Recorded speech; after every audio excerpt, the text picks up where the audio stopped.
सिरों को झुकाएंगे और हम प्रार्थना करेंगे। महान दीन दयाल स्वर्गीय पिता, हम तेरा धन्यवाद करते हैं प्रभु। तू अपने बच्चों को तेरे अपने भवन में आने के लिए मदद और सहायता किया प्रभु। हम तेरा धन्यवाद करते हैं, हमें इस लायक बनाया है कि हम तेरे भवन में आ सकते हैं और हम सब मिल करके तेरी स्तुति महिमा कर सकते हैं, तेरे भजन गा सकते हैं प्रभु, तेरा धन्यवाद कर सकते हैं। तमाम आशीषों के लिए जो हमारे जीवन में दी है उनके लिए हम तेरा धन्यवाद करते हैं प्रभु परमेश्वर पिता। हम इस समय जब तेरे सामने अपने सिरों को झुकाए हैं, जितने लोग इस तेरे भवन में उपस्थित है, हर एक लोगों को तेरे पवित्र हाथों में सौंपते हैं, हर एक लोगों के परिवार को तेरे हाथों में सौंपते हैं प्रभु। तू सबके साथ होना, सबको संभालना, सबको सुरक्षित रखना, हर प्रकार की मुसीबत से, रोग दुख तकलीफ परेशानियों से बचा करके रखना और हमारी अगुवाई कर प्रभु कि हम तेरे विश्वास में, तेरे प्रेम में हम बने रहें। इस समय विशेष रूप से मैं प्रार्थना करती हूँ प्रभु, जो कुछ भी वचन मैं आज तैयार की हूँ प्रभु, उस पर तेरी आशीष हो।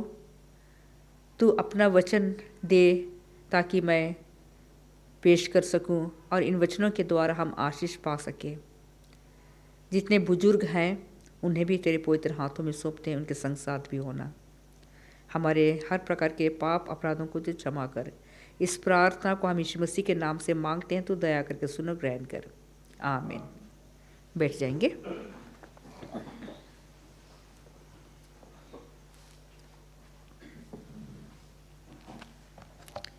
जैसे हम जानते हैं कि हम एनुअल मीटिंग के लिए हम गए हुए थे और लास्ट सबत हम अपनी मीटिंग जहाँ थी वहाँ पर हम थे और हमने बहुत इन्जॉय किया। भले ही थोड़ा सा कुछ ऐसी प्रॉब्लम्स आई, लेकिन 3 दिन की मीटिंग, 3 दिन तो नहीं बोलेंगे, 3.5 दिन बहुत इन्जॉय किए। मतलब जो परमेश्वर के दास वहाँ आए हुए थे, बहुत सुंदर तरीके से वचनों को हमें बताए। लेकिन आज मैं उसको नहीं बताऊंगी। आज मैं शीर्षक चुनी हूँ, ये पिछले टाइम जो मेरा टर्न था उस समय मैं बना करके तैयार करके रखी थी और मैंने किसी कारणवश नहीं आ सकी। अब उसी को मैं आप सबके सामने पेश करना चाहती हूँ। तो आज जो मैंने शीर्षक चुना है उसका टाइटल है खरीदने और बेचने की मनाही। खरीदने और बेचने की मनाही। आप लोगों को समझ में आ गया होगा कि मैं किस बारे में बात कर रही हूँ। ये आखिरी समय, प्रभु यीशु मसीह का आगमन से पहले, उससे पहले हमारे सामने बहुत बड़ा परीक्षा आने वाली है, बहुत बड़ा परीक्षा आने वाली है। अगर उस परीक्षा में हम सफल हुए तो हम उस अनंत जीवन को प्राप्त कर सकते हैं। लेकिन अगर हम उसमें सफलता प्राप्त नहीं किए तो हम कभी भी उस अनंत जीवन के भागीदार नहीं हो सकते हैं। जैसे आप लोग मेरे इतने कहने पर समझ गए होंगे, ये हमारा सबसे बड़ा परीक्षा क्या है? ये सबत पालन का, संडे लो का। और ये समय ज़्यादा दूर नहीं है जो आने वाला है। हमने जैसे वहाँ सीखा, थोड़ा सा मैं बतला दे रही हूँ, जो हमने वहाँ मीटिंग में जो हमारा जो शीर्षक था, परमेश्वर से डरो और उसकी महिमा करो क्योंकि उसका न्याय का समय आ पहुँचा है। हमें सोते नहीं रहना है, अभी से हमें क्या होना, तैयार होना है। हम कभी कभी सोचते हैं, हम इस दुनिया में रहते हैं, हमारा बहुत सारा काम दुनिया में है। हम क्या सोचते हैं कि हम अभी काम कर लेते हैं, जब समय आएगा तो देखा जाएगा। नहीं, जैसे मैं बच्चों को भी बताती हूँ कि हम हर रोज़ जैसे हम घर बनाते हैं, एक एक ईंटा हम रखते जाते हैं, तब जा कर के वो घर तैयार होता है। और जब आंधी तूफान आएगा तो वो घर नहीं गिरेगा। लेकिन आखिरी समय में जब हम सोचते हैं कि तैयार होंगे, कदापि हम ये तैयार नहीं हो सकते हैं, क्योंकि हमें जो विश्वास का जो नींव है अभी से हमें मजबूत करना है, क्योंकि समय ऐसा आएगा, हो सकता है हम में से बहुत कोई, मैं आप लोगों की तरफ पॉइंट नहीं करी, मैं अपने आप को खुद बोलती हूँ, हम तो बोलते हैं कि हम काफ़ी प्रभु के वचन में हैं, विश्वास हैं, हम उस समय स्थिर रहेंगे। हो सकता है ऐसा परिस्थिति आएगा मैं भी डर जाऊंगी। तो यहाँ बोलता है समय आ रहा है जब हम किसी भी कीमत पर खरीद और बेच नहीं सकते हैं, नहीं सकेंगे, क्योंकि जो संडे लॉ जब पास होता है, जिस तरह से हम अच्छी तरीके से जानते हैं कि पूरे दुनिया में एक ही नियम लागू होगा, और वो है जो नियम लागू होगा वो है संडे का पालन करना। जब संडे का पालन करने का समय जब लागू होगा, तो हम जो सबत का दिन, 7वां दिन, हम जो परमेश्वर की स्तुति महिमा करते हैं, सबत का दिन हम मानते हैं, हमारे लिए बहुत बहुत बहुत ही कठिन समय आने वाला है, बहुत ही मुश्किल का समय आने वाला है। और जब ये समय लागू होगा तब हम खरीद बिक्री नहीं कर सकते हैं। अगर हम अपना सबत का दिन मानने के लिए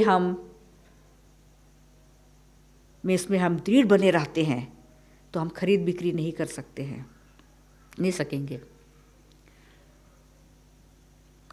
जैसे पास्टर मोहन राव जैसे बतला रहे थे कि अभी समय आने वाला, हम तो क्या करते हैं, सब्जी हो, दाल चावल हो, कुछ भी हम खरीद लेते हैं, छोटे छोटे दुकान है, बड़े बड़े दुकान हैं, पर उस समय ऐसा आएगा एक ही दुकान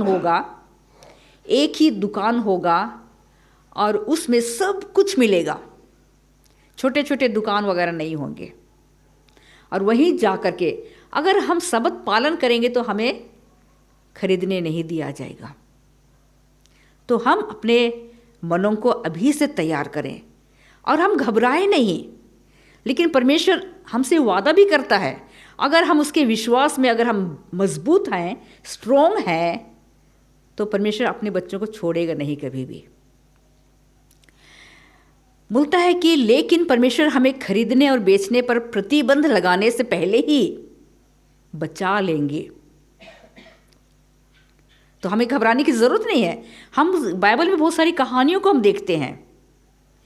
एलिया नबी को देखिए, 3.5 साल तक जब बारिश, परमेश्वर से प्रार्थना करके बारिश को बंद करवा दिया था, अकाल हो गए थे, लेकिन परमेश्वर क्या किया, एलिया का उसके लिए उपाय बना दिया।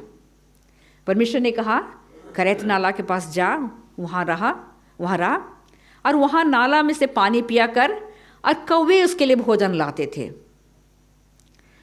जब मैं इसको पढ़ रही तो मुझको वो बात याद आता है, जब मैं लुधियाना में थी, पास्टर अमन गिल थे। हमारे लिए भी यही टाइम आएगा जब एलिया को कौवों के द्वारा रोटी खिलाया, तो परमेश्वर हमें क्यों नहीं खिलाएगा। और फिर बोलता है शैतान के साथ विवाद के अंतिम महान संघर्ष में, शैतान के साथ ये आखिरी लड़ाई परमेश्वर के साथ, बोलते जो ईश्वर के प्रति वफादार बने रहेंगे हर संसारिक समर्थन को काट देंगे। तो हमें परमेश्वर के साथ वफादार बनना बहुत ज़रूरी है। हमें नहीं सोचना है कि हम क्या खाएंगे क्या पिएंगे, अगर हम सबत का पालन करेंगे तो हम क्या खाएंगे क्या पिएंगे, हमें कहाँ से भोजन मिलेगा, हमें चिंता करने की ज़रूरत नहीं है। अगर हम परमेश्वर के साथ वफादार बने रहेंगे, परमेश्वर हमारे लिए उपाय करेगा, जिस रीति से एलिया के लिए उपाय किया था।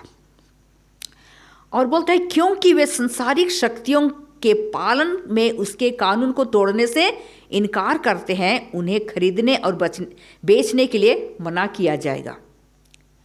हम प्रकाशित वाक्य 13:17 में हम देखते हैं, रेवलेशन 13:17 में, उसमें देखते हैं, मैं पूरा नहीं पढ़ रही हूँ पर थोड़े से पढ़ रही हूँ, कि उसको छोड़ जिस पर छाप अर्थात उस पशु का नाम या उसके नाम का अंक हो, अन्य कोई लेन देन ना कर सके। सबसे पहले हमें तो ये समझना है कि पशु का छाप क्या है। बहुत अफवाह फैला हुआ था, है ना, बहुत अफवाह फैला हुआ था कि वे हमारे माथे में या दाहिने हाथ यहाँ पर क्या करेंगे, वो चिप्स डालेंगे और वही है पशु का छाप। और कोई कोई बोलते हैं, अलग अलग तरीके से बातें करते हैं, लेकिन हमें ये जानना है, मिस एलन जी वाइट बड़ी साफ तरीके से बोलती है, ये जो छाप है कोई ऐसा छाप नहीं है जिससे हम देख सकते हैं। छाप क्या है? छाप हमारे पशु का छाप जैसे हम 666 हम देखते हैं, इसी तरह परमेश्वर का छाप क्या है? सबत। अगर हम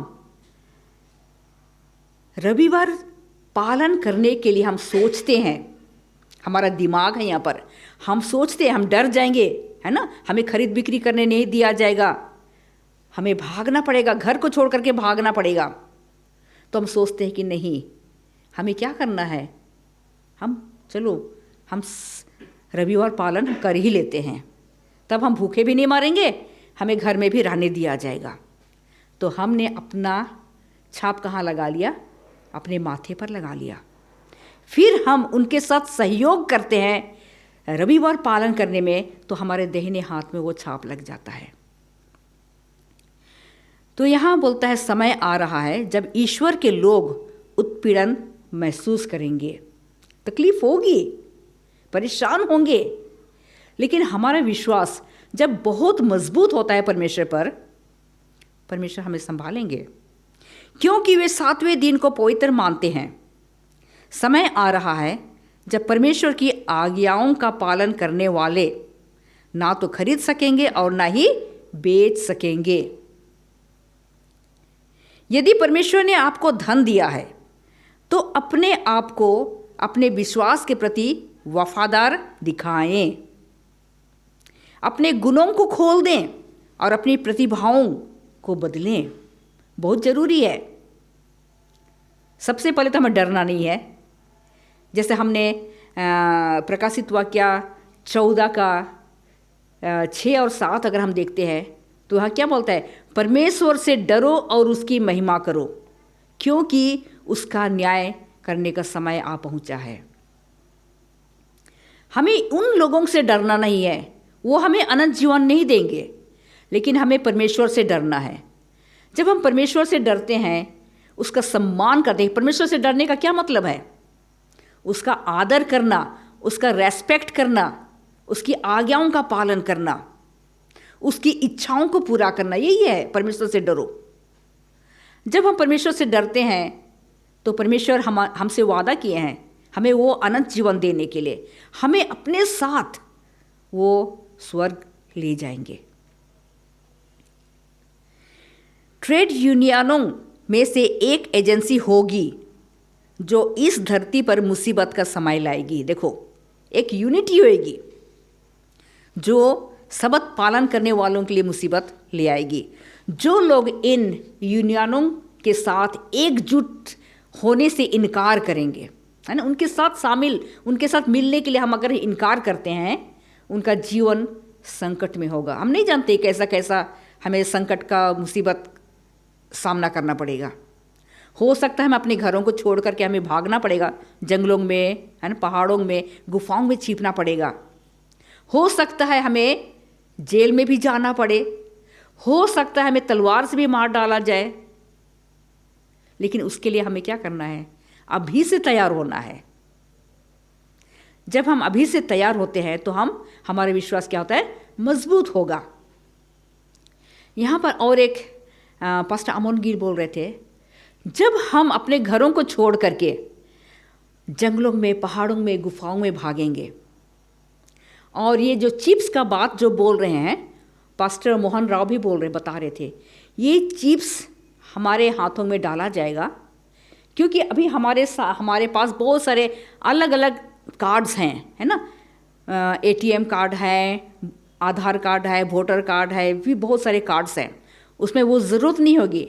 जैसे ऑफिस में जैसे जाते हैं कि दरवाज़ा खोलते हैं तो वहाँ पर ये करने की ज़रूरत नहीं होगा। आप खड़े हो जाओगे, आपके हाथ में चिप्स है, वो दरवाज़ा अपने आप से खुलेगी और सबको पता चलेगा कि आप कहाँ पर हो, क्या कर रहे हो, पता चल जाएगा। और उसी के द्वारा जब इन लोगों को पता चलेगा कि हम पहाड़ों में हैं, गुफाओं में छुपे हुए हैं, वे हमें मारने के लिए आएंगे। लेकिन एक बात बहुत अच्छी लगी मुझे पास्टर अमोल गिल का। बोलते हैं कि जिस तरह से सदोम और गमोरा में जब लूत और उसका परिवार के यहाँ 2 स्वर्गदूत आए थे और वहाँ के लोग इतने दुष्ट थे, वो आ करके क्या बोलने लगे, उनको बाहर निकालो, उनको बाहर निकालो। लेकिन लूत उनको बाहर नहीं निकाला। फिर स्वर्गदूतों ने क्या किया, अपने हाथ बढ़ा करके उनको सबको अंधा कर दिया। तो ये बतला रहे थे कि आज जब हम भी जब गुफाओं में छुपेंगे, पहाड़ों में छुपेंगे, वो हमें मारने के लिए आएंगे, लेकिन उस समय परमेश्वर के दूत हमारे साथ होंगे, उनको वो क्या कर देंगे, उनको भी अंधा कर देंगे। कितनी अच्छी बात है। परमेश्वर अपने बच्चों को संभालना जानता है, सुरक्षित रखना जानता है। बहुत ही जल्द दुनिया में विशाल एकाधिकार यानी यूनिटी का गठन किया जाएगा, बहुत जल्द, ज़्यादा समय नहीं है। हम जैसे बड़े बड़े चीज़ों को अगर हम देखते हैं, बहुत घटनाएं घट रही है, कोरोना हुआ, अभी भी और क्या क्या होगा पता नहीं। ये सारी चीज़ क्या है, ये हमारे ऊपर संकट और मुसीबत आने से पहले का ये बातें पूरी हो रही है। और बोलता है इन यूनियनों से संबंधित होने का मतलब है संपूर्ण 10 आज्ञाओं का अवहेलना करना। हमें 10 आज्ञाओं को पूरी रीति से मानना है। जब हम उनको नहीं मानते हैं, 10 आज्ञाओं को नहीं मानते हैं, उसका मतलब है कि हम उनके साथ सहभागी हो गए। जो लोग ईश्वर की संतान होने का दावा करते हैं, वे किसी भी मामलों में गठित होने वाले मजदूर संघों के साथ नहीं जुड़ेंगे। देखो, हम अपने आप को मसीह बोल करके हम क्या करते हैं, मसीह की संतान है बोल करके हम करते हैं। तो उसके लिए हमें क्या करना है, अपने को स्ट्रॉन्ग बनाना है।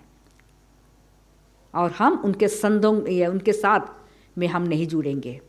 शैतान के साथ विवाद के अंतिम महान संघर्ष में जो ईश्वर के साथ वफादार बने रहेंगे, हर संसारिक समर्थन को काट देंगे, लेकिन आज्ञाकारी वचन दिया जाता है। यहाँ पर आइज़ाया 33:16 में फिर परमेश्वर का यहाँ प्रतिज्ञा हमारे लिए, आइज़ाया 33:16, आइज़ाया 33:16 में ये हमारे लिए परमेश्वर का वायदा है। बोलता है वह ऊंचे स्थान पर बस जाएगा, उसकी रक्षा का स्थान चट्टानों की धुन होगी, रोटी उससे दी जाएगी और पानी की घटी कभी ना होगी। ये कब का बात कर रहा है? जब हम पहाड़ों में, गुफाओं में छिपेंगे, परमेश्वर अपने बच्चों को रोटी की कमी होने नहीं देगी, रोटी खिलाएगा, पानी पिलाएगा। तो इससे बड़ी बात और क्या हो सकती है? सो हम परमेश्वर पर भरोसा करना सीखें, हम डरे ना। अगर आप सच्चे दिल से परमेश्वर पर भरोसा करते हो और उसके वचनों को मानते हो, परमेश्वर अपना वायदा भी हमारे साथ पूरा करेगा। वो हमें संभालेगा, छोड़ नहीं देगा। और इन वचनों के द्वारा परमेश्वर के बच्चे क्या रहेंगे? जीवित रहेंगे, उनको मरने नहीं देगा, बचाएगा। याकूब 5:7 कहता है, इसलिए हे भाइयों, प्रभु के आगमन तक धीरज धरो। हमें धीरज धरने की बहुत ही आवश्यकता है। और याकूब 5:8 कहता है, तुम भी धीरज धरो और अपने हृदय को दृढ़ करो, क्योंकि प्रभु का आगमन बहुत ही निकट है। प्लानिंग किए हैं, चाहे हम सोचे नहीं है, लेकिन आज से हम क्या करना शुरू कर दें, परमेश्वर के करीब आना शुरू करें, परमेश्वर से प्रार्थना करना शुरू कर दें, उसके वचनों पर ज़्यादा मन लगाएं, और अभी से हम अपने विश्वास को मजबूत बनाने के लिए परमेश्वर से हम क्या करेंगे, सहायता मांगेंगे, और परमेश्वर हमें ज़रूर संभालेगा और हमें सहायता करेगा और हमें सुरक्षित रखेंगे। Thank you.